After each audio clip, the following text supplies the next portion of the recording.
मेरा वकील अंग्रेजी में कुछ कुछ बोला, जज ने कुछ कुछ बोला, फैसला हो गया, मुझे पता ही नहीं कि क्या हुआ।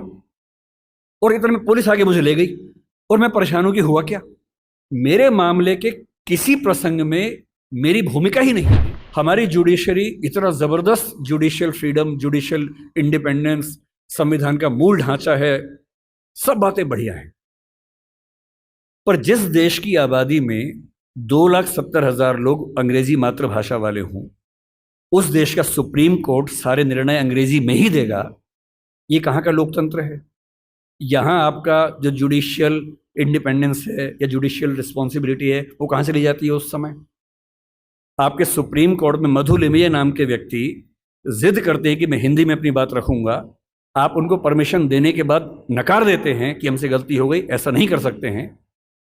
मेरे देश में, मेरे सुप्रीम कोर्ट में अपनी भाषा में आप बोल भी नहीं सकते।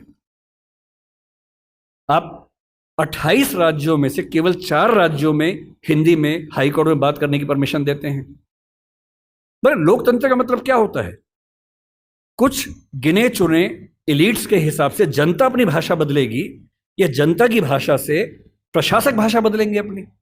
अगर लोकतंत्र है तो लोकतंत्र में जनता की भाषा ही केंद्र में होनी चाहिए, कोई और भाषा केंद्र में कैसे हो सकती है।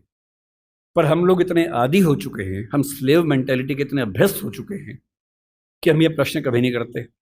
हमारे सुप्रीम कोर्ट के चीफ जस्टिस या कोई जज हिंदी में क्यों नहीं बात कर पाते? और नहीं कर पाते, मैं फिर बार बार कह रहा हूँ, मामला सिर्फ हिंदी का नहीं। मेरी इच्छा है कि सुप्रीम कोर्ट के बहुत सारे जजेस में कुछ को तमिल ठीक से आती हो, कुछ को तेलुगु अच्छे से आती हो, कुछ को मराठी आती हो, कईयों को हिंदी आती हो।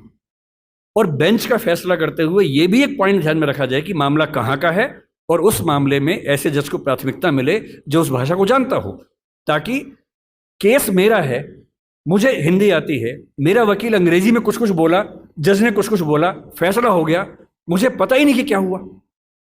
और इतने में पुलिस आगे मुझे ले गई और मैं परेशान हूं कि हुआ क्या। मेरे मामले के किसी प्रसंग में मेरी भूमिका ही नहीं है, क्योंकि सारी प्रक्रिया दो ऐसे व्यक्तियों के बीच में चल रही है जिनके पास एक भाषा है जो मेरी भाषा नहीं है, जबकि मामला मेरा है। और कहने को लोकतंत्र है। ये लोकतंत्र नहीं है, ये भाषा के स्तर पर तानाशाही है, बुरी चीज है। और मैं जब भी ये बात कहता हूं, बार बार कहता हूं, ज्ञान की भाषा के तौर पर अंग्रेजी का सम्मान करना जरूरी है, क्योंकि रिसर्च आप उसके बिना नहीं कर पाएंगे। बहुत मामलों में सीखने की जरूरत है, उससे भी, जापानीज से भी, फ्रेंच से भी, सबसे सीखने की जरूरत है। लेकिन आपके देश के सुप्रीम कोर्ट में, हाई कोर्ट में आपकी भाषा बात ना होती हो, ये बुरी बात नहीं है, शर्मिंदगी की बात है। हमें एक समाज के तौर पर शर्म आनी चाहिए, ये उससे कम बात नहीं है।